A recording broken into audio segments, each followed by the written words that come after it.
We are going to kick this comparison off by doing testing on grass, gravel or rocks, and sidewalk. We will be doing deep fluffy sand testing a little later in the video. I'm also testing the different methods of pulling or pushing. As you can see, I do transition from one to another at different times just to check how they feel. This is the Veer XL. It felt absolutely fine pushing on grass, and pulling, of course, felt pretty great too. The rocks do go slightly uphill, but the Veer tackled that with no problem. It really wasn't a challenge.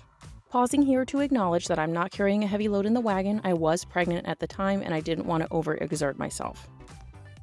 Now, pushing this style of wagon across different terrains can definitely be an interesting experience for some.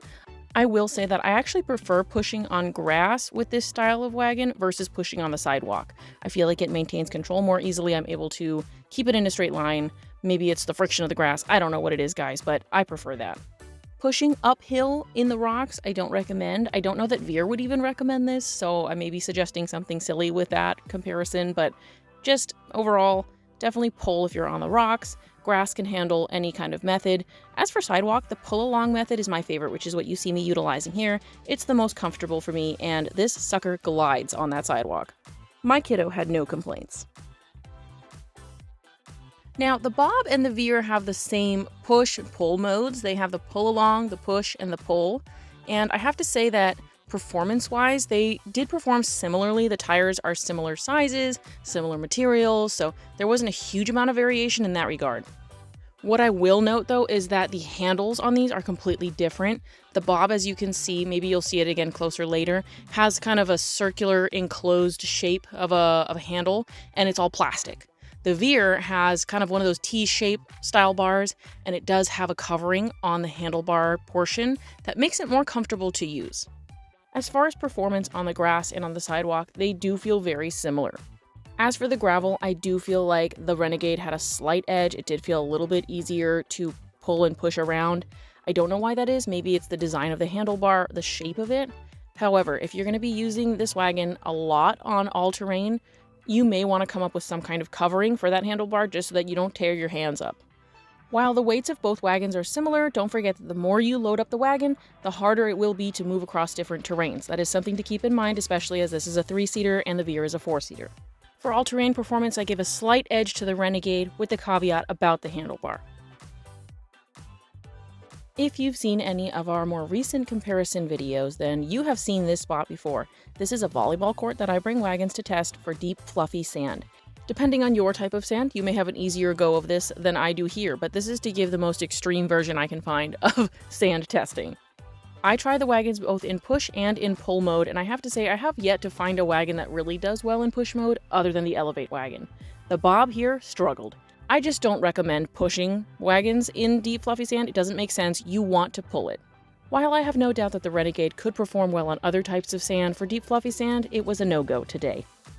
As for the XL Cruiser, there were a couple of things that I noticed here. First of all, Veer actually sells a beach wheel kit. So you can buy tires that are specifically designed to do better on the beach, which is fantastic. It's a great option.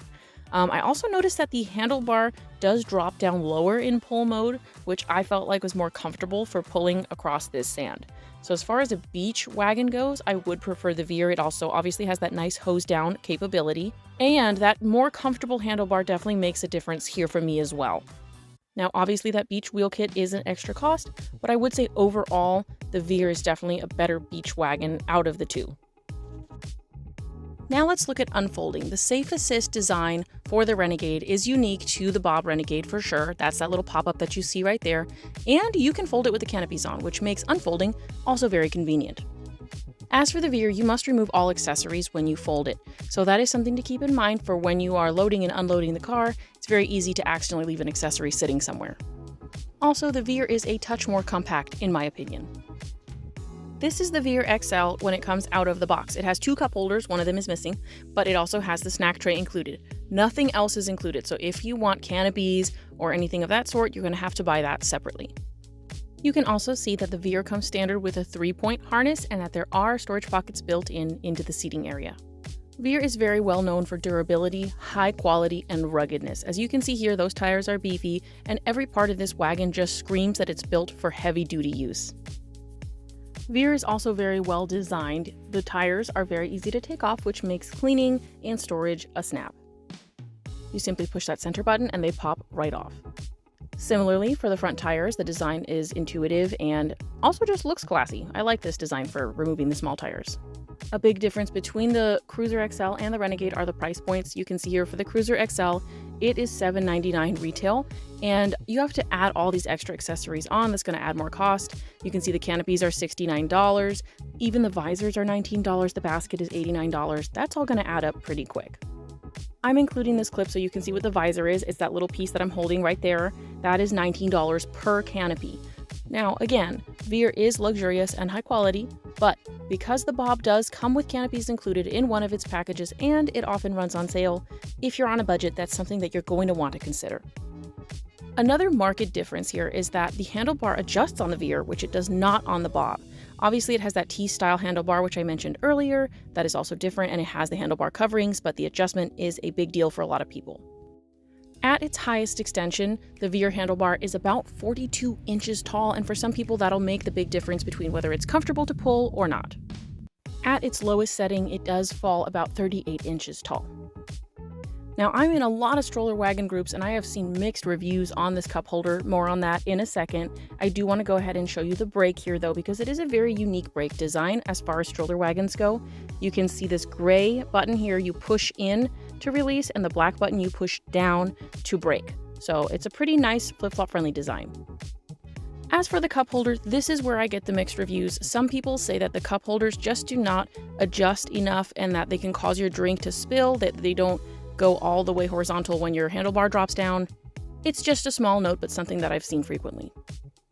The Cruiser is known in large part for the hose-off capability. It has all that airflow going through the back of the seat. It's got the 3-point harness here, and you can see all of this built-in storage, as I mentioned earlier, that's in the seating area for your kids. The snack tray does come included. It has 2 cup holders and 2 large, very spacious snack areas. Now, I know you're going to ask me about the tire size, so I will go ahead and give you those dimensions now. I will be doing the same for the Renegade later in the video. The back tires come in about 12 inches, and the front tires are a very respectable 8 inches. Now for a close-up look at the Renegade.